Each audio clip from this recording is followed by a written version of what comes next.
Well, as you can see, we've bounced down our pluck lead from the previous session, which has freed up our processor again, and it also forces us to move forward and not backwards.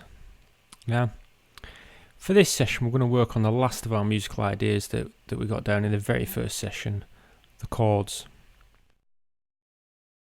Now, I imagine we'll end up editing out all of the previous couple of hours now, so I'll take this opportunity to explain. We've just basically spent the past 2 hours trying to program a chord timbre into our virtual instruments, and to be honest, we didn't really hit upon much. We've yet to find a good, reliable UB instrument that produces really nice strings. I'm sure there's some VST out there. No, we don't use a VST wrapper, but currently there isn't that much in the UB format. Of course, there's Omnisphere, and as great as it is, it tended to be a little too larger than life for what we wanted, and being as we've only owned it for a few months and haven't really had the time to get to know it, we didn't want to waste too much time playing around while you watch. So after spending the past few hours playing around, we decided we're going to go for our outboard gear on this one. Now, before everyone starts shouting at me that we should only be using plug-in instruments, I'd just like to explain. For the DVD series, it's our intention to make them on how to produce professional, commercially viable dance tracks. We wanted to avoid the usual, here's how to write a track that sounds like every other general MIDI out there and never be heard in a club ever. It's our intention to show you how a commercially viable track is made and produced from start to finish. A track that could be played in clubs and could be released commercially. And in fact has been. Sunset, this track that we're talking you through now, will be available to buy in late July. If you want to produce commercially viable music, you'll eventually have to face the fact that as great as computers and plugins are, you will come across times where you need to reference some kind of outboard gear. Whether that's a synth, a compressor, tape machine, mixing desk. Now, I'm not saying that it isn't possible to produce and engineer an entire track inside a computer. What I'm saying is that for trance, and in particular this track that we're producing, we feel for the chords we need to reference some outboard gear. We spent around 30 minutes or so on our synths, and the CS6X mixed with the XV58 has produced quite a nice timbre that what we're going to do is we're going to use it as a foundation for a chord timbre. We could have easily used the synths to produce the full chord timbre, but for the benefit of you, we're going to try and keep it in the box as much as possible. So we've only programmed a foundation bed just to gel the bottom end.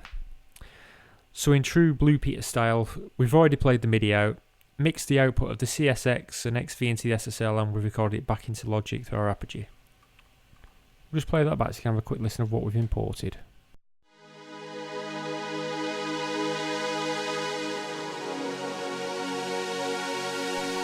Now you notice that we've actually gone over 16 bars rather than 8. The reason for this is there. Here it jumps like that. If we export 16, we can take these latter bars and just loop them instead so we don't catch the attack. You'll notice as well that we have kept the original chord pads in there, which is playing out to the ES2. What we're going to do is we're going to change them and use them to augment the pad we already have for this. I think EXS has some nice, not very good on their own, but we can probably use them to back up. I think it's string pads, synth pads. There. Let's go through some of these.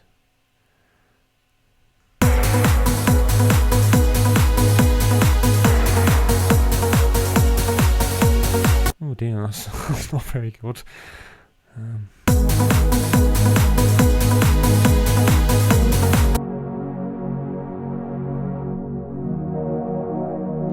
Listen to the filter and the way that it occurs when we open the filter.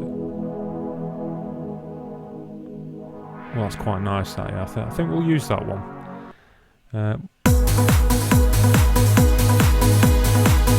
What we will do though is let's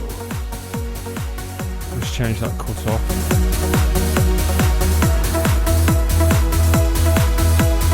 What we'll do is we'll add another track. I can hear a chorus in there, a female chorus. Now I think I'm pretty sure we have something in here that's got a female chorus. Let's copy that down first. That's it, and see some sort of sample chorus. IK Philharmonic. There's some reason that I've never understood here. It always seems to play it to channel 4. I should get around to reading the instruction manual on that sometime, but if someone wants to explain it to me.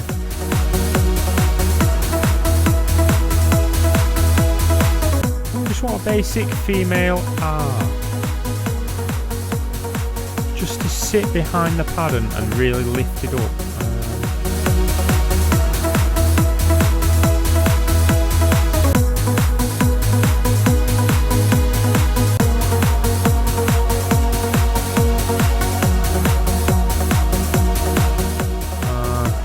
It's a bit rough, that.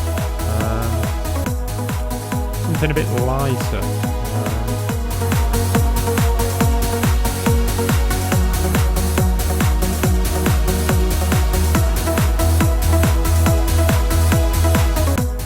Slow the attack on that.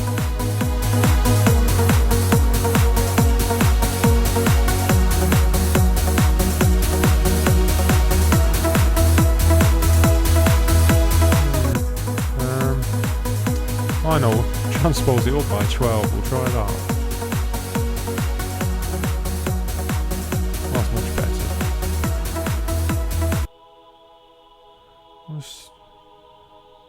Yeah.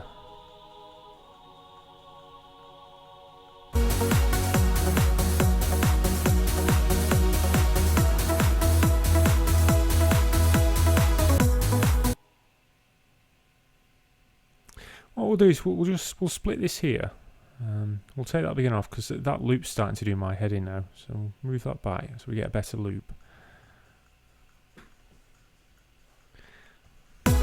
With the pads, the only thing to remember is if you want them to sit in the background and almost be used as an atmospheric harmony, which we do, you want to use a long attack and long release. As mentioned earlier in the DVD, the attack and transient is the most important part of the sound. Sounds with a pronounced attack are perceived as more in your face and in a way more important.